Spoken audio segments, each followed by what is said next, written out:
Please come to the south side entrance of the temple.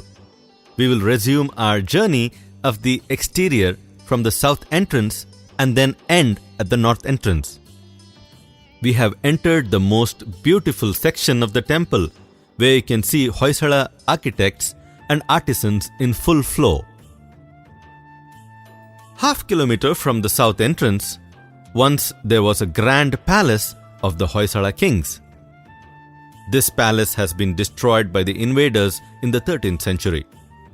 The royal family used to visit this temple through this door, and that is why the south entrance is also called the royal entrance. As with all other entrances, you can see ornately decorated and delicately carved door guardians. You can see that these are damaged during the attack and subsequent mishandling. You can see the Makara Torana, which is as beautiful as the Belur Channakeshwar temple. This is around 3 meters in length and 1 meter in breadth. Central character of this Makara Torana is Lord Shiva, who has posed in the Nataraja dance posture. On each side, you will see Brahma and Vishnu. On the left side of the south entrance, you can see Lord Ganesha's statue. As Ganesha is the Hindu god who clears all the obstacles, Ganesha is carved as the first statue. You can see that the Lord Ganesha is sitting on a big mouse, and you can also see that the mouse is struggling to hold the weight of Lord Ganesha. The artist has also gone to an extent where he has shown in the form of carvings that the feet of the mouse have gone inside the ground beneath because of Lord Ganesha's weight. Just next to Lord Ganesha is Shanmukha, the other son of Lord Shiva. He is sitting on a beautifully carved peacock. As this is a temple dedicated to Lord Shiva, you will see various forms of Shiva all around the temple. I will show you many of these important and beautiful sculptures. As you turn around the corner, the first carving is of Shiva and Parvati in a sitting posture. Here Goddess Parvati is sitting on the right lap of Lord Shiva. This pair is also known as Uma Maheshwar. Uma is another name of Goddess Parvati.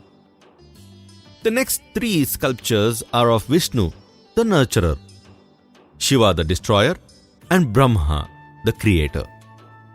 Normally, you see Vishnu in the center, but this temple being dedicated to Shiva, you will find Shiva in the center. After this group of statues, you see 4 statues of men and women dancing and playing music. Immediately after this, you will see a sculpture of naked Shiva carrying a head and neck part in his left hand, and a dog is eyeing for the blood that is dropping from the head part. If you observe closely, you can also see that he has worn snakes as if they are his ornaments. This is depiction of Shiva as Nagabharana, or the Lord wearing snakes as ornaments. After this, there are another group of dancers and musicians sculpted. As you cross this group, you will find a statue where a man is aiming an arrow with his bow to a fish that is suspended from a height.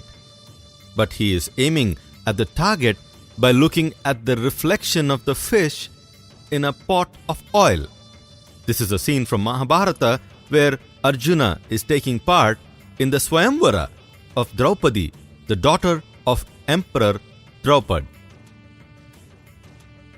Immediately after this, there are 4 more ladies in various poses, and after that, at the corner, you will see a sculpture of Goddess Parvati.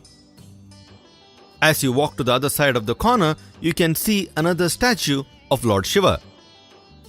Immediately next to this lady is a lady holding a mirror and appreciating her own beauty.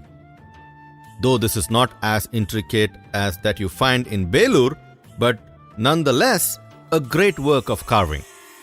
Skip next 4 sculptures of ladies in various postures.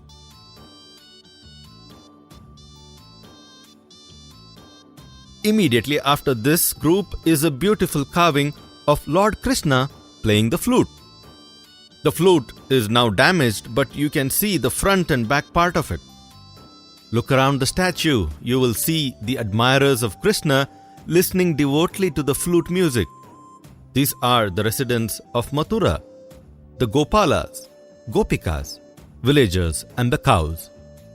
Skip the next group of lady sculptures and you will come across another Shiva statue at the corner in the inner section.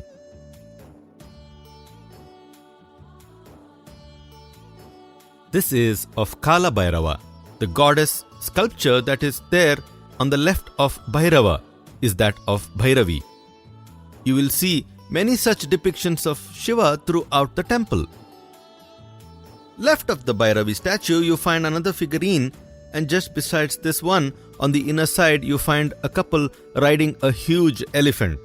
This is Indra, the king of gods, and his beloved wife Shachi riding Airavata, the mount or the vehicle of Indra. Just to the left, that is around the corner, you will find the sculpture of a man lifting what looks like a hill with his little finger.